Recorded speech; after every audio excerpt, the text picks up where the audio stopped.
오늘은 5월 31일입니다. 여러분, 5월 31일은 어떤 날인가요? 좋은 날일까요? 나쁜 날일까요? 그냥 5월 31일이죠. 네. 근데 저에게는 조금 의미가 있는 날입니다. 왜냐하면 제가 춘천에 이사 온 지 딱 365일 되는 날입니다. 네.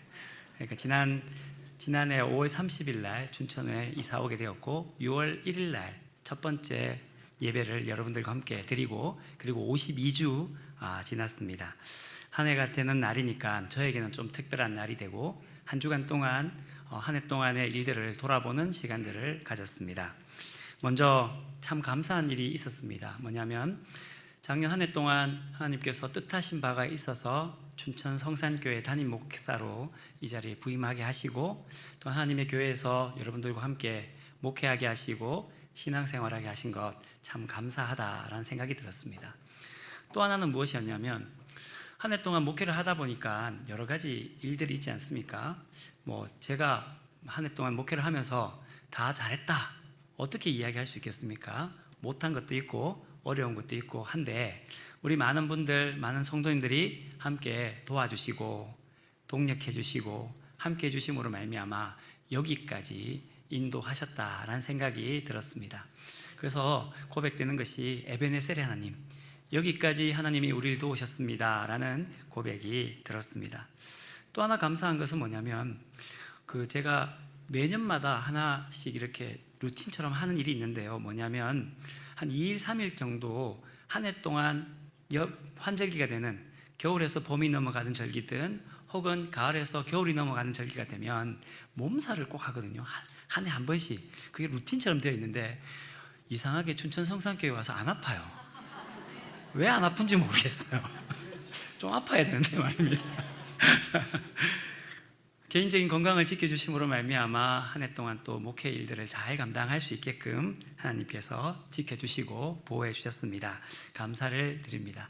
한 해 동안 지켜주신 하나님께 감사하고, 또한 한 해 동안 함께 동력해 주시고 함께 신앙생활해 주시고 교회를 만들어 주신 장로님, 권사님, 집사님, 성도님 모든 분들께 감사를 드립니다. 이 감사의 일들이 한 해 동안만 있는 것이 아니라 우리가 주님 나라 가는 그날까지 저와 여러분과 우리 교회 모두에게 함께 있기를 간절히 원합니다. 2026년 반이 지나갑니다. 제가 2026년 시작하면서 여러분들에게 이런 말씀을 드렸던 기억이 납니다. 올 한 해는 잘 놀았으면 좋겠습니다, 행복했으면 좋겠습니다 라는 말씀을 여러분들에게 드렸는데요. 그리스도인에게 참 행복이 뭘까? 라고 생각하다가 올 한 해 시작하면서 우리 안에 예수님 마음이 좀 품어졌으면 좋겠다, 우리 안에 예수님 마음이 좀 가득해졌으면 좋겠다라는 생각이 들었습니다. 그래서 빌립보서 2장 5절 말씀에 보면, 너희 안에 이 마음을 품으라, 곧 그리스도 예수의 마음이니 라는 말씀이 있었고, 그 말씀 붙잡고 이 시작을, 빌립보서의 말씀을 함께 읽어보자는 말씀으로 시작했습니다. 1월 달에 주님 주신 기쁨으로 살아갑니다 라는 제목으로 빌립보서를 시작했고, 이제 5월 마지막 주, 우리가 중간에 절기 때문에나 이런 것 때문에 다른 주제의 설교를 하긴 했지만, 빌립보서의 말씀을 이제 한 6개월 정도, 반년 정도 우리 함께 살펴보았습니다. 제가 여러분들에게 부탁드린 숙제가 있지요? 네, 숙제가 있습니다. 어떻게 잘 하고 계시는지 모르겠습니다.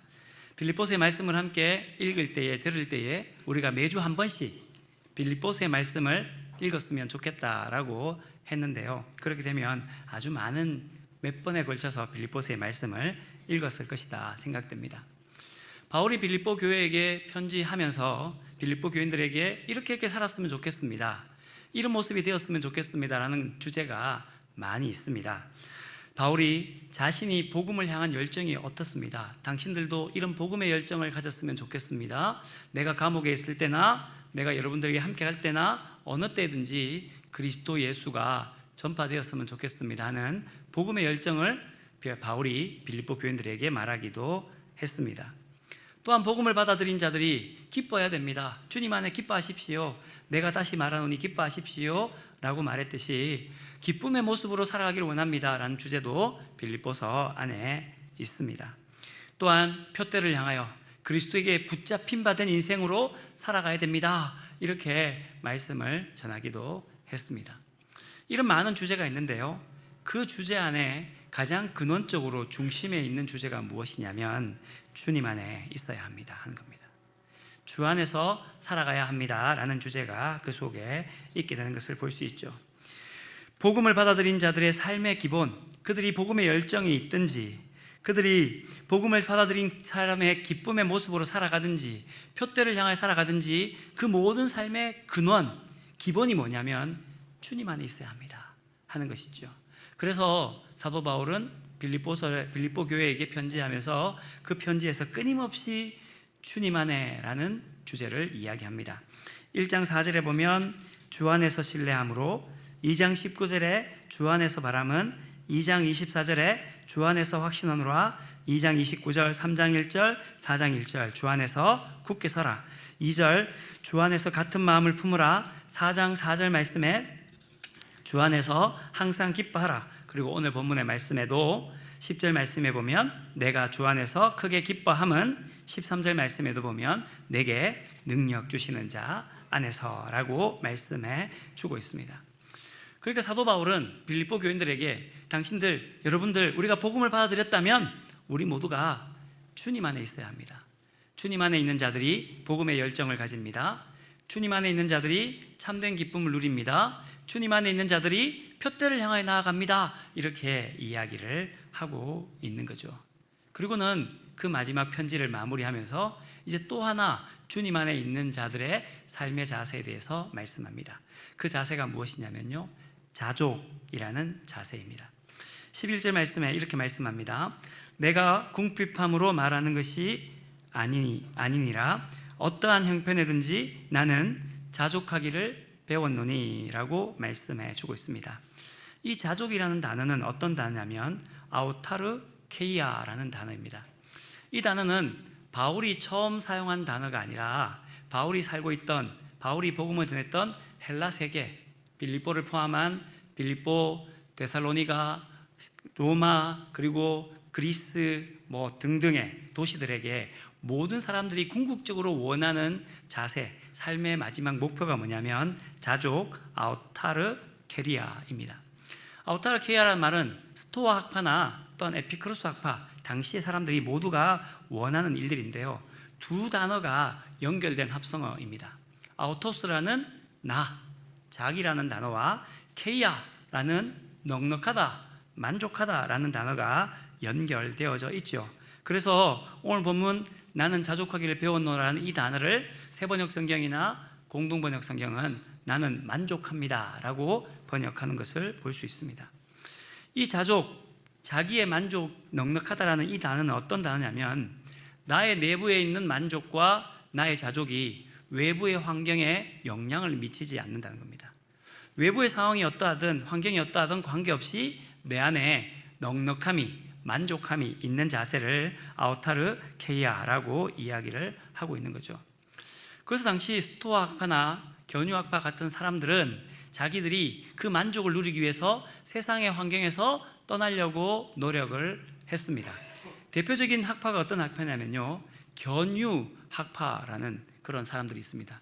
견유 학파가 뭐냐면 개처럼 떠돌아다닌다 이런 의미거든요. 그러니까 아무것도 안 가지는 사람이라는 의미가 그 속에 담겨져 있습니다. 그 사람의 대표적인 사람이 누구냐면 디오게네스라는 사람입니다. 알렉산더 대왕과 디오게네스 사이에 있었던 일화는 아주 유명한데요, 그 일화를 설명해 보면 이렇습니다. 디오게네스가 있던 도시를 알렉산더 대왕이 점령하게 되었습니다. 그래서 알렉산더 대왕이 이 대단한 사람이 있다고 하니까 내가 그 사람을 찾아가 보아야 되겠다. 그리고 그 사람이 아주 가난하다고 하니까 내가 좀 더 무엇인가 도움을 줘야 되겠다라고 생각하고 알렉산더 대왕이 신하들을 데리고 디오게네스가 살고 있는 그 움막으로 찾아갑니다. 그리고는 디오게네스에게 이야기합니다. 당신이 굉장히 유명하다고 해서 찾아왔습니다. 그리고는 이런저런 얘기를 하다가 마지막에 알렉산더 대왕이 디오게네스라는 사람에게 이렇게 말합니다. 지금 당신 살고 있는 거 보니까 너무 어려운 일이 많은 것 같습니다. 혹여나 필요한 것이 있다면, 소원이 있다면 말해 주십시오. 내가 알렉산더입니다. 그러니 당신에게 해줄 게 있는 것 같습니다. 당신의 소원은 무엇입니까? 라고 물었습니다. 그때 디오게네스가 뭐라고 얘기했을까요? 비키세요. 햇빛 가리잖아요. 이건 제 이야기고 이렇게 이야기했다고 합니다. 아무것도 필요 없으니까 지금 당신이 햇빛을 가리고 있으니 비켜서세요. 이렇게 이야기를 했다고 합니다. 이 당시에 아우타르케아라는 자족의 의미를 가진 사람들은 외부의 어떤 환경과 관계없이 내 내부에 있는 평화와 만족을 누린 사람들인데, 그것은 자기가 어떤 환경을 끊어내거나 노력하거나 그것을 통해서 그 욕심을 제거함으로 말미암아 자족함을, 만족함을 누리는 사람들이 그때 당시에 헬라에 있던 사람들이 궁극적으로 원하는 것이었죠. 오늘 사도 바울도 빌립보 교인들에게 말합니다. 자족해야 된다라고 이야기를 합니다. 근데 이 헬라 철학자들이 말하는 자족과 바울이 말하는 자족이 조금 시작이 다릅니다. 헬라 철학자들이나 당시 헬라 세계에서 말하는 그 자족, 그 만족은 어떤 것이냐면 외부의 환경을 잘라내므로 말미암아 내가 욕심을 제거함으로 말미암아 그 만족을 누릴 수 있다라고 생각하고 살았던 사람들이고, 그래서 절제하고 무엇인가 없애고 했던 사람들이라면, 사도 바울은 어떻게 이야기하냐면 내게 능력 주시는 자 안에서 내가 모든 것을 할 수 있다라고 하는 것처럼 자족의 시작은 어디서 시작되지냐면 내게 능력 주시는 자, 즉 예수님 안에 있어야 자족할 수 있다라고 이야기를 하고 있는 거죠. 여러분, 우리가 자족하고 싶어 합니다. 만족을 누리고 싶어 합니다. 행복을 누리고 싶어 하지요. 그 행복을 누리기 위해서 우리 안에 있는 근원의 욕심을 우리의 힘과 노력으로 제거하려고 하면 그 욕심이 제거되어집니까? 우리의 삶이 그렇게 호락호락하지 않은 것 같습니다. 누군가와 비교하고 누군가의 삶 속에서 나의 삶을 바라볼 때에 내가 별거 아닌 것처럼 느껴지면 우리는 행복하지 못하는, 만족하지 못한 일들이 우리에게 있는 것이죠. 우리가 학교 다닐 때, 고등학교 다닐 때는 다 똑같습니다. 그런데 고등학교 동창들이 한 30년 후에 동창회를 하면 동창회에 나가는 사람과 동창회에 나가지 않는 사람이 좀 구분이 된다고 합니다. 왜냐하면 동창들이 똑같았는데 30년이 지나고 난 뒤에 가보니 어떤 동창이 나보다 더 잘 되어져 있으면 마음이 불편한 겁니다. 그래서 그곳에서 떠나서 동창회를 안 가는 거죠. 그래서 이런 말이 있지 않습니까? 우리나라 속담의 말입니다. 사촌이 땅이 사면 배가 아프다. 왜 사촌이 땅을 사는데 배가 왜 아플까요? 사촌이 땅을 사면 기뻐해야 되지 않겠습니까? 지난 우리 금요일 날 성경 공부를 하는 가운데에 하나의 이야기를 함께 나누었는데요. 진짜 친구는 어떤 사람일까 하는 거예요. 여러분, 진짜 친구는 어떤 사람이 진짜 친구일까요? 어느 권사님 그렇게 말씀하셨어요. 진짜 친구는 슬플 때 함께 해준 사람이 진짜 친구다라고 얘기했습니다. 맞습니다. 친구들은 사람이 힘들고 어려우면 함께 있는 사람이 진짜 친구지요. 근데 그보다 더 진짜 친구가 있습니다. 어떤 친구냐면요, 내가 잘 될 때에 나를 진심으로 축하해주는 친구가 진짜 친구예요. 내가 친구라고 생각했는데 그 친구가 잘 되는 것을 보고 내가 마음에 불편하잖아요. 그게 우리들의 근원적인 마음이지 않습니까? 내 친구가 사촌이 땅을 샀잖아요. 잘 되잖아요. 그러면 좋아야 되는데 우리 마음속에 왠지 불편한 마음이 생긴다는 거예요. 그 진짜 친구는 내 친구가 잘 될 때에 내가 정말 축하해주는 친구가 진짜 친구라는 말입니다. 그 말은 우리가 가지고 있는 욕심을 우리의 노력으로 없애기가 매우 어렵다는 겁니다. 우리가 살아가고 있는 동안은 불가능한 일일 수도 있습니다. 그래서 오늘 사도 바울은 뭐라고 말씀하냐면 그 자족이, 그 만족이 우리의 힘으로 되는 것이 아니라 내게 능력 주시는 자 안에서 된다라고 말씀해 주고 있고, 그리고는 내게 능력 주시는 자가 그분이 나에게 주시는 것만을 가지고 살아갈 때에 만족하고 자족할 수 있다라고 말씀해 주고 있는 것이죠. 하나님께서 우리에게 주시는 것이, 각각에 주시는 것이 다 다릅니다. 로마서 12장 3절을 보면 이렇게 말씀합니다. 내게 주신 은혜로 말미암아 너희 각 사람에게 말하노니 마땅히 생각할 그 이상의 생각을 품지 말고 오직 하나님께서 각 사람에게 나누어 주신 믿음의 분량대로 지혜롭게 생각하라 라고 말씀해 주고 있습니다. 그 말씀이 뭡니까? 하나님이 우리에게 믿음의 분량도 각각의 사람들에게 다르게 주신다는 겁니다. 하나님이 물질의 분량도 각각에 다르게 주신다는 겁니다. 각각의 사람들의 상황 속에서 맞게끔 하나님께서 주신다는 것을 이야기를 하고 있습니다. 그러니 내가 가지고 있는 것이 내 것이 아니라 주님께서 나에게 주셨다라고 고백하는 것이고, 주님 안에 있는 삶이 나를 지배하는 것이 진정 자족의 힘이라는 것을 말씀해 주고 있는 것이죠.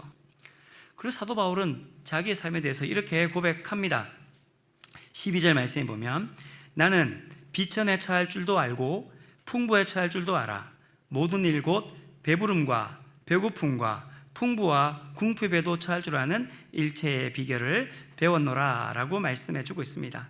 극단적인 상황, 비천의 상황, 풍부의 상황, 배부름의 상황, 배고픔의 상황을 모두 설명하면서 어떤 상황이든지 자기는 자족하는 것을 배웠다라고 이야기를 하고 있는 거죠. 그러면 여러분들에게 질문합니다. 여러분, 언제 자족할까요? 비천에 처할 때에 자족할까요? 풍부에 처할 때에 자족할까요? 언제가 더 자족하기가 좋을까요? 풍부할 때가 더 자족하기가 좋을 것 같지 않습니까? 하지만 쉽지는 않은 것 같습니다. 이 풍부라는 단어, 비천이라는 단어를 좀 설명해 보면 좀 그 이유를 알 수 있습니다. 비천이라고 번역된 타페이노라는 이 단어는 어떤 의미냐면 저수지의 수위가 낮아졌다라는 의미가 그 단어라고 합니다. 비천이라는 단어가 수위보다 낮아졌다, 낮다라는 의미가 그 속에 담겨져 있죠. 그러니까 이 낮다라는 의미는, 비천이라는 의미는 어떤 의미와 연결되어지냐면, 저수지에 원래 수위가 있잖아요. 원래 자기가 저수지에 담가 놓을 물의 수위가 있는데 그 수위보다 낮다라는 의미입니다. 그 말이 무슨 말이냐면, 내 스스로가 모든 것이 없는 것이 아니라 누군가와 비교해서 낮아진다는 것이죠. 어떤 박해가 누군가에 비해서 더 심한 박해를 받을 수도 있고 누군가보다 덜한 박해도 받을 수가 있다는 겁니다. 그래서 오늘 이 비천이라는 단어를 어떻게 설명하냐면 too little이라고 영어 성경에 번역하고 있습니다. 여러분, 제가 부자일까요? 가난할까요? 정다운 전사님 저보고 오늘 일부 예배 때 그러더라고요. 목사님 부자입니다 라고 얘기하더라고요. 그런가? 맞습니다. 저는 부자일 수 있죠. 그러나 제 옆에 누군가가 있습니다. 이재용 회장이 있습니다. 그분이 부자일까요? 제가 부자일까요? 그분이 부자겠죠. 저는 비천한 겁니다. 가난한 거죠. 저보다 가난한 사람에 비교하면 제가 부자일까요? 가난할까요? 부자가 되는 거죠. 우리가 비천에 처한다는 말은 내가 얼마만큼을 가지고 있느냐의 문제가 아니라 누군가와 비교할 때에, 누군가보다 낮아지는 그때에 우리가 자족할 수 있겠느냐 하는 겁니다. 누군가에 의해서 직장에서 승진이 누락되어지고, 누군가에게 의해서 남들보다 인정받지 못하고, 누군가보다 낮은 작은 아파트에 살고, 누군가보다 내가 작은 월급을 받고, 누군가보다 내가 낮은 자리에 위치하고 모욕당하고 뒷담화 듣는 거, 그것이 우리에게 자족할 수 있겠느냐 하는 거예요. 풍부도 마찬가지입니다. 이 풍부라는 단어, 페리시오라는 단어는 어떤 단어냐면 꽉 차 있다, 충분히 소유하다라는 단어입니다. 여러분, 얼마쯤 있으면 여러분이 충분한 돈을 가졌다라고 이야기할 수 있겠습니까? 여러분, 어느 정도의 여러분들이 물질과 마음의 넓이를 가지고 있다면 여러분들이 충분하다라고 이야기할 수 있겠습니까? 1900년대 초반에 가장 부자였던, 전 세계 부자였던 철강왕 카네기라는 분이 있습니다. 카네기가 돈이 많았습니다. 물질이 많았죠. 어느 기자가 그 카네기에게 물었습니다. 당신은 얼마의 돈이 있으면 만족하시겠습니까? 자족하시겠습니까? 물었습니다. 여러분, 얼마의 돈이 있으면 자족할까요? 카네기 정도 되면, 이재용 회장 정도 되면, 삼성전자 정도 되면 만족할 것 같습니까? 카네기가 이렇게 대답했습니다. 영어를 쓰는 걸 용서하십시오. I need some more. 나는 조금 더 원합니다. 조금 더 많은 돈이 나에게 필요합니다. 이렇게 말합니다. 아무리 많은 돈을 가져도 그 돈보다 조금 더 많이 가져야 내가 만족하지 못하다는 겁니다. 내가 내 힘으로 여러 가지를 가지고 점점 더 많은 것 가지고 점점 더 많은 것을 누리고 살아간다 할지라도 우리는 다른 사람과 비교해서 좀 더 많이 가져야 만족하지, 그 만족의 끝이 없다는 것을 말씀해 주고 있는 겁니다. 하지만 사도 바울은 이렇게 말씀합니다. 내가 모든 일에 자족한다고 말합니다. 풍부와 궁핍에도 처할 줄 아는 일체의 비결을 가졌다라고 말합니다. 그리고는 그는 이렇게 고백합니다. 내가 내게 능력 주시는 자 안에서 내가 모든 것을 할 수 있느니라 라고 말씀합니다. 사랑하는 성도 여러분, 우리 모두가 주님 안에서 진정한 만족을 누릴 수 있는 성도와 교회가 되기를 주님의 이름으로 축원합니다. 내게 능력 주시는 자 안에서입니다. 세상이 주는 것 아닙니다. 세상이 가지는 가치가 아닙니다. 우리 성도들은, 그리스도인들은 내게 능력 주시는 자 안에서 내가 모든 것을 할 수 있습니다. 만족할 수 있습니다. 자족할 수 있습니다. 행복할 수 있습니다 라는 고백이 우리 모두에게 있어야 합니다. 내게 능력 주시는 자 안에서라는 이 단어에 우리가 주목해야 될 것이 하나 있습니다. 무엇이냐면요, 능력 주시는 이라는 단어입니다.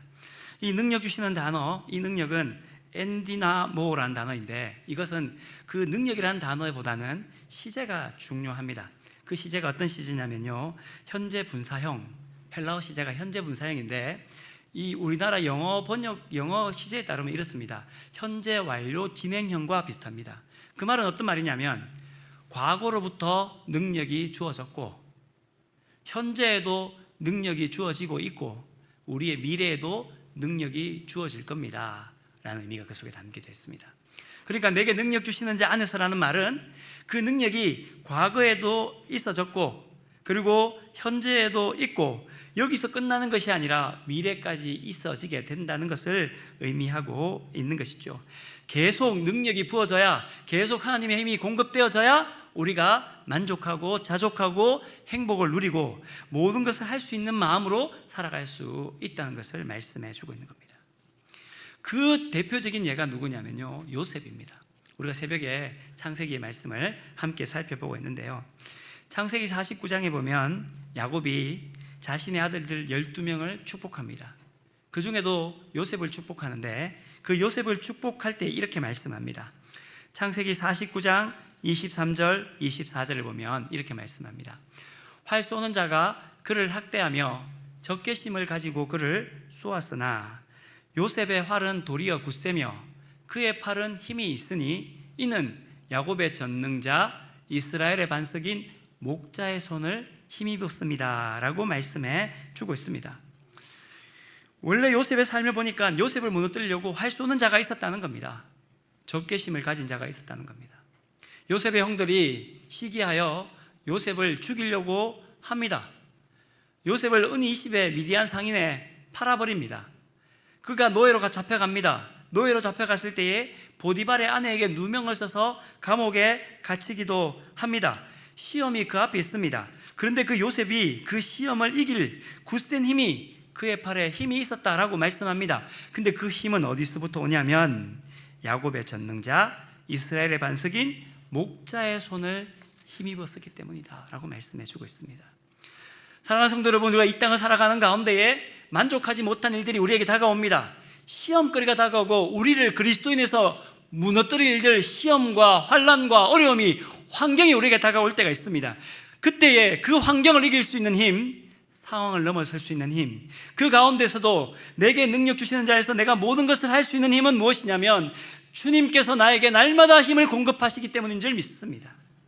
그 힘이 날마다 우리에게 임할 때에 우리는 우리의 삶의 연장 속에서 그리스도인으로 승리하며 만족하며 살아가게 될 줄 믿습니다.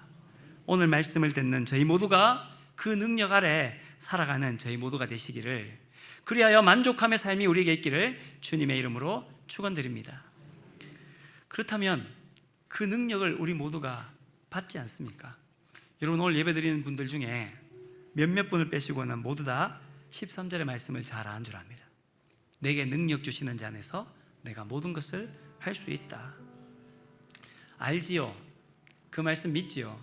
그럼 여러분 묻습니다. 여러분 정말 그렇다면 그 말씀에 따라서 예수님께서 우리에게 능력을 주시는 걸 아니까 늘 자족의 삶을 살아가십니까? 행복의 삶을 늘 살아가십니까? 하나님의 나라를 마음속에 품고 평화와 은총을 누리며 살아가십니까? 어제 그 은혜 받았는데 오늘 그 은혜가 하나도 없는 듯한 삶이 우리에게 있을 때가 있지 않습니까? 그때 사도 바울이 하는 말이 있습니다. 뭐냐면요, 배워야 된다는 거예요. 9절 말씀에 이렇게 말씀합니다. 너희는 내게 배우고 받고 듣고 본 바를 행하라. 11절 말씀에 나는 자족하기를 배웠노라. 12절 말씀에 일체의 비결을 배웠노라 라고 말씀합니다. 배워야 된다는 거죠. 근데 11절 말씀과 12절 말씀에 나오는 배우다라는 헬라어 단어가 다릅니다. 11절 말씀에 배우다라는 단어는 어떤 의미냐면 습득하다, 경험을 통해 알다, 그 의미가 배웠다, 그러니까 과거적인 의미가 있는 거죠. 12절 말씀에는요, 그 단어는 어떤 단어냐면 매일마다 전수받는다, 현재형의 단어가 그 속에 있습니다. 은혜를 받았습니다. 그 경험이 있죠. 그 경험을 생각합니다. 그리고 그 마음에 담습니다. 그리고는 지금도 그 배움의 자리에 있음으로 말미암아, 그 힘을 공급받음으로 말미암아 우리가 점점 더 변화되는 모습으로 바뀌어져 가는 거죠. 이스라엘 백성들이 애굽 땅에 노예로 있을 때에 하나님께 은혜를 베푸셔서 그 노예에서 출애굽하게 하시고 구원의 백성으로 시작하게 하셨습니다. 하나님께서는 그들을 구원의 백성으로 시작하고 난 뒤에 바로 가나안 땅으로 옮기지 않습니다. 그들에게 40년 동안 광야 생활을 하게 됩니다. 시내 광야, 우리가 시나이 반도로 가는 그 광야를 지나게 되는데요, 그 크기가 얼마냐면 약 6만 킬로평방미터 된다고 합니다. 우리 남한으로 따지면 약 5분의 3 정도 되는 거리라고 하는데요, 그들이 40년 동안 그 땅을 다닙니다. 그 좁은 땅을 40년 동안 계속 다녀요. 왜 하나님께서는 그들을 40년 동안이나 그 광야 땅에 내어놓으셨을까요? 40년 동안 배웁니다. 무엇을 배우냐면요, 갈 때마다 배우는 거예요. 어떻게 배우냐면 구름 기둥이 막 가다가 멈춥니다. 그러면 그들은 구름 기둥이 막 처음에 발행해서 그들이 모였다가 구름 기둥이 움직여 갑니다. 그럼 그들은 뭘 하냐면요, 짐 싸요. 이제 우리가 가야 되는갑다, 어디로 모르지만 주님의 인도하심을 따라 가야 되는갑다 라고 하고는 짐을 막 쌉니다. 그리고 짐을 매지요. 그리고 구름 기둥이 움직이는 대로 따라갑니다. 구름 기둥이 멈춥니다. 그리고 불 기둥이 올라옵니다. 그럼 그들은 뭐 하냐면 짐 풀자, 짐을 다 풉니다. 그리고 다시 그 자리에 있죠. 언제까지 있을까요? 구름 기둥이 다시금 발행할 때까지. 그러니 그들은 40년 동안 무엇을 배우냐면, 우리가 길을 걸어가는데 그 길을 걸어가는 것을 인도하시는 것은 우리의 뜻대로 움직여가는 것이 아니라 하나님의 인도하심을 따라 움직입니다 하는 것을 40년 동안 배우게 됩니다. 또한 그들은 40년 동안 배웁니다. 무엇을 배우냐면요, 매일 아침마다 만나를 거두러 갑니다. 그리고는 만나를 거두러 가는데 어떻게 하냐면, 하나님께 주시는 그 만나를 거둘 때에는 내가 딱 하루만큼 먹을 수 있는 만큼만 거두어야 돼요. 더 많이 거두면 벌레가 생기고 조음이 납니다. 근데 신기한 것이 한 가지 있습니다. 안식일을 앞둔 날에 가면 이틀치를 거두어서 가는데도 불구하고 벌레가 나지 않고 조음이 먹지 않습니다. 그렇게 먹어요. 근데 여러분, 매일 아침마다 만나를 거두러 갈 때에 사람마다 만나를 거두는 양이 달라요. 제가 많이 먹을까요? 우리 앞에 계신 김경아 집사님 더 많이 먹을까요? 김경아 집사님이 모르죠. 아무도 모릅니다. 저하고 김경아 집사님이 똑같이 광야에서 만나를 거두러 갔습니다. 제가 좀 더 많이 먹어요. 그래서 좀 더 많이 가지고 왔어요. 김경아 집사님 조금만 가지고 왔어요. 내가 보기에는요, 집사님 나도 적어요. 행복하죠. 이게 사람의 마음입니다. 그런데 40년 동안 그렇게 거두다 보니 그 사람에게 주님께서 믿음의 분량대로 주신 합당함이 있다는 것을, 그 힘으로 하루하루 살아간다는 것을 그들은 40년 동안 배우게 됩니다. 매일마다 하나님의 임재를 경험합니다. 매일마다 하나님의 공급하신 힘을 그들은 경험하게 됩니다. 그리고 그 경험을 통하여서 나에게 주신 그 삶을 바라보며 자족하고 만족하고 그 주님과 동행하며 살아가게 되는 것이죠.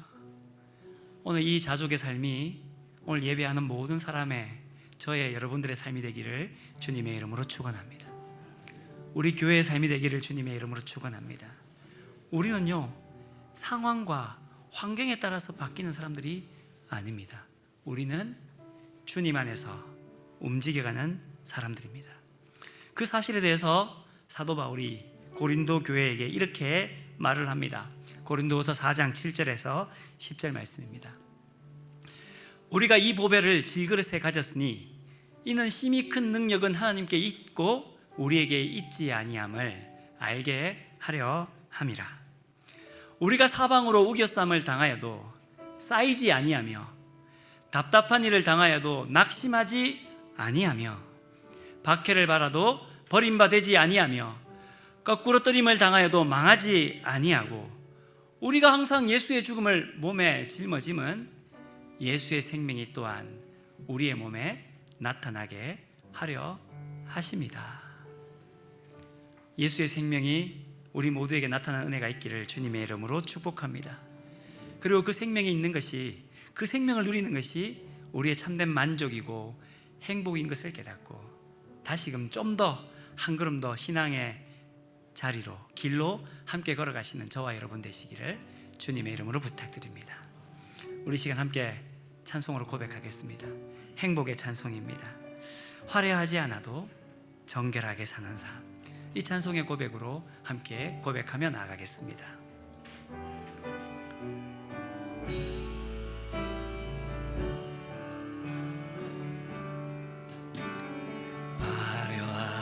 화려하지 않아도 정결하게 사는 삶, 가진 것이 적어도 감사하며 사는 삶, 내게 주신 작은 힘 나눠주며 사는 삶, 이것이 나의 삶의 행복이라오. 눈물 날 일 많지만 기도할 수 있는 것, 억울한 일 많으나 주를 위해 참는 것, 비록 짧은 작은 삶 주 뜻대로 사는 것, 이것이 나의 삶의 행복이라오. 이것이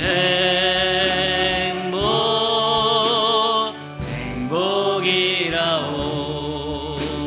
세상에 알 수 없는 하나님 선물, 이것이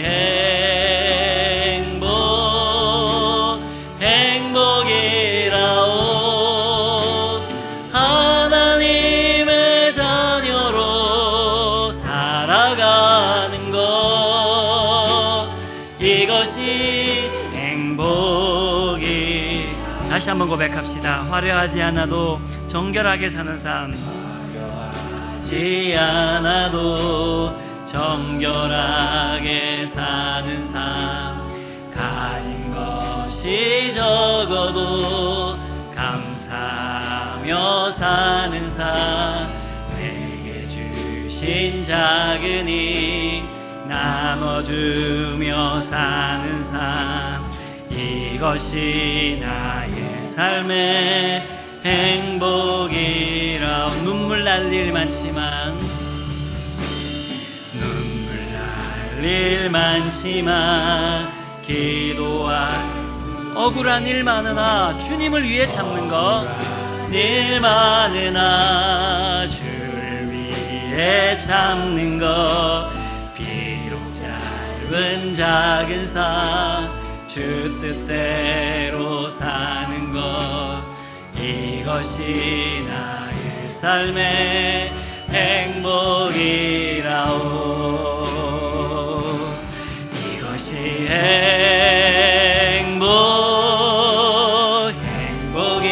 행복이라오. 세상에 알 수 없는 하나님 선물, 이것이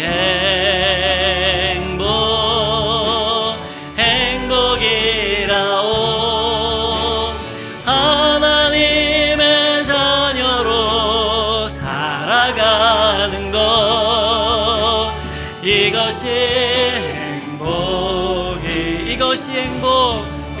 행복이라오. 이것이 행복이라오.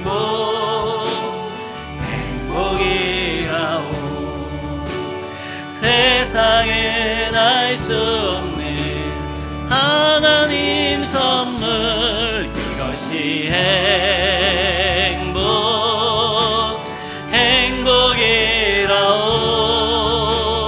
하나님의 자녀로 살아가는 것, 이것이 행복이라오. 하나님 아버지 감사합니다. 우리에게 참된 행복을 허락해 주시니 감사를 드립니다. 우리에게 주시는 참된 행복은 주님 안에 있는 삶인 것입니다. 주님이 내 안에, 내가 주님 안에 있음으로 말미암아 그 복을 누리며 살아가오니, 하나님, 오늘 사도 바울이 내가 비천에 처할 줄도 알고 풍부에 처할 줄도 알아 자족하기를 배웠다, 내게 능력 주시는 자 안에서 내가 모든 것을 할 수 있다 라고 고백했던 것처럼 우리도 그 고백을 따라 믿음의 고백으로 나아갈 수 있게끔 도와주시고, 주님 안에서 참된 평안과 참된 만족을, 자족을 누리며 살아갈 수 있는 저희 모두가 되게 도와주시옵소서. 예수님의 이름으로 기도드리옵나이다. 아멘.